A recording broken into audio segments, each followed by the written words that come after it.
Buenas tardes. Agradezco mucho la invitación de nuestros compañeros periodistas a este foro de periodistas y comunicadores ante la Cuarta Transformación. Vengo con el gusto, a pesar del gran frío, de colaborar con nuestros compañeros que están organizando la defensa legal, jurídica, política de nuestro trabajo periodístico, del trabajo periodístico en México. Como sabemos, uno de los problemas más graves que enfrenta México es la violencia que afecta prácticamente a toda la población. Violencia que muchas veces es poco dimensionada por los propios periodistas hasta que enfrentan los riesgos de reportar sobre asuntos sensibles como lo son la corrupción, la justicia, la seguridad pública, la política, las elecciones o las movilizaciones sociales. Los estados de la República más violentos para la prensa siguen siendo Veracruz, Tamaulipas, Guerrero, Oaxaca y recientemente la Ciudad de México, que se ha convertido en una de las entidades más peligrosas para los periodistas.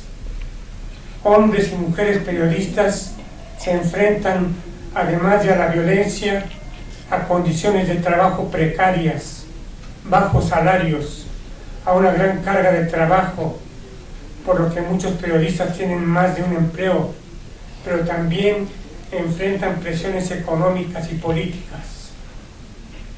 Uno de los males endémicos del sistema de medios mexicanos es precisamente la perversa relación de los tres órdenes de gobierno con los medios de comunicación a partir de la contratación selectiva y discrecional de la publicidad oficial. Esto se ha convertido en una forma de censura y un mecanismo que restringe la libertad de expresión, haciendo que muchos directores de medios, reporteras y editores sean sometidos a los intereses de funcionarios y gobernantes. Además de la asignación discrecional de la publicidad oficial, algunos políticos recurren al soborno, al conocido chayote, para controlar a los periodistas. Estas malas prácticas de funcionarios públicos y de algunos periodistas actúan como redes clientelares activas no solo en tiempos de elecciones. Esta situación atenta, entre otras cosas, contra los derechos de la ciudadanía a conocer la verdad y a estar informada sobre asuntos que afectan su vida cotidiana. Como sabemos, el número de periodistas asesinados, amenazados y desplazados ha aumentado sistemáticamente desde hace por lo menos 10 años. De acuerdo con el Comité para la Protección de Periodistas y Reporteros Sin Fronteras, los asesinatos de periodistas comparan a México solo con países en situación de guerra como lo son Irak, Afganistán o Siria. De acuerdo con organismos de la sociedad civil y de derechos humanos, en este sexenio fueron asesinados entre 50 y 60 periodistas. La Asociación Reporteras en Guardia, de reciente creación, reporta que fueron asesinados 55 hombres y 10 mujeres. 26 permanecen desaparecidos y al menos son 70 los periodistas desplazados de sus lugares de origen. Recientemente, y en el marco del Día Internacional para poner fin a la impunidad de los crímenes contra periodistas, la Comisión Nacional de Derechos Humanos informó que con el asesinato de Gabriel Soriano de Radio y Televisión de Guerrero, suman 140 periodistas asesinados desde el 2000. 15 son mujeres.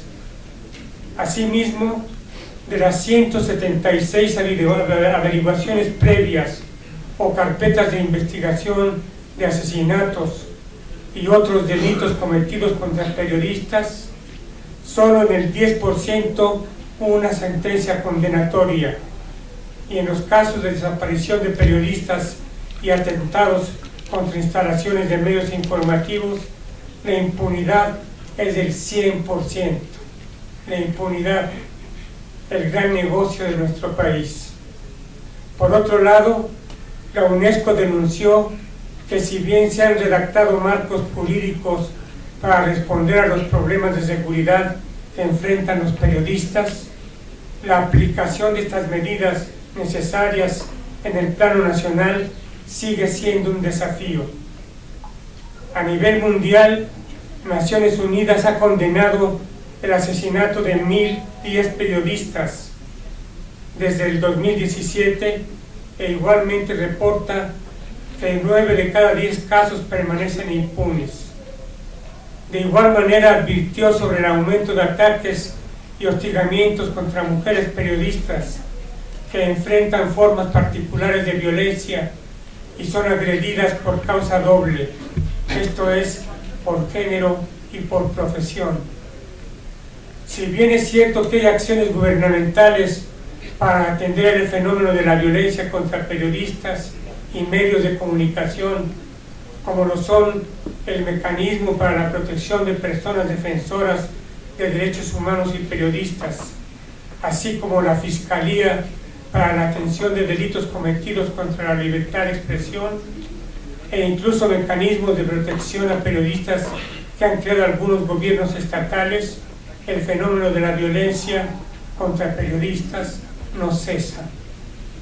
El número de periodistas asesinados o agredidos ha aumentado de forma alarmante.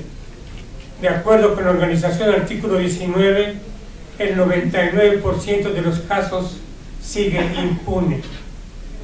En 2016 fueron asesinados 17 periodistas, en 2017 12, y en lo que va del año se cuentan, dependiendo de la organización, entre 7 y 9 periodistas asesinados.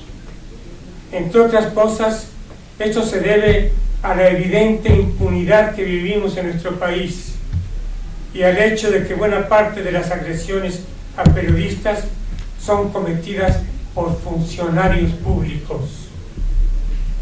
Mientras estas circunstancias no sean combatidas de raíz, los derechos fundamentales de los periodistas, como lo son su derecho a la vida,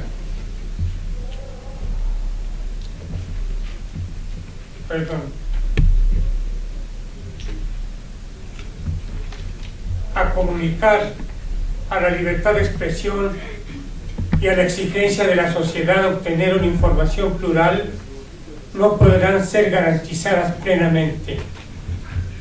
Desde mi punto de vista, lo que ha pasado en nuestro país es que el Estado, lejos de ser la instancia que crea y utiliza sus instrumentos jurídicos para garantizar la igualdad de derechos de todas y de todos, se ha convertido en el principal promotor de las desigualdades, al priorizar los intereses de grupos particulares sobre los derechos de la población.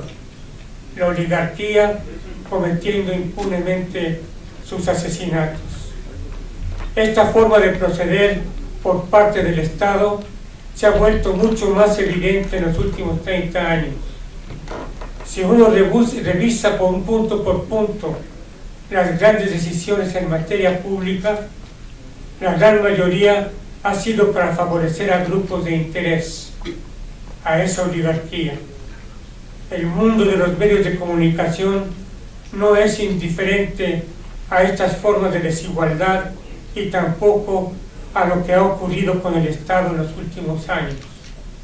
En efecto, en los procesos institucionales que definen quién o quiénes tienen acceso a los medios, qué voces pueden escucharse, quién puede acceder a las concesiones de radio y televisión, se puede observar esa tendencia a la desigualdad que prioriza los intereses privados.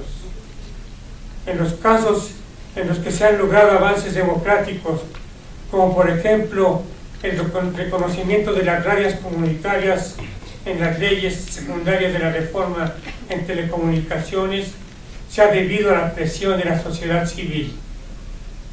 Debemos, en esta cuarta transformación, avanzar hacia la construcción de un sistema de medios democráticos, hacia la garantía plena de la libertad de expresión, a través de marcos jurídicos que consideren las voces de la población y dejen de ser pensados para pequeños grupos de poder.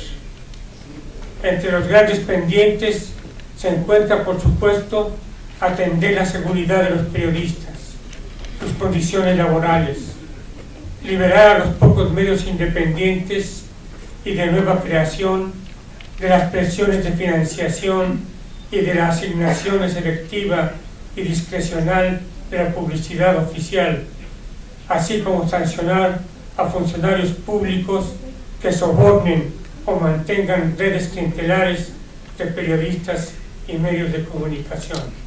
Muchas gracias.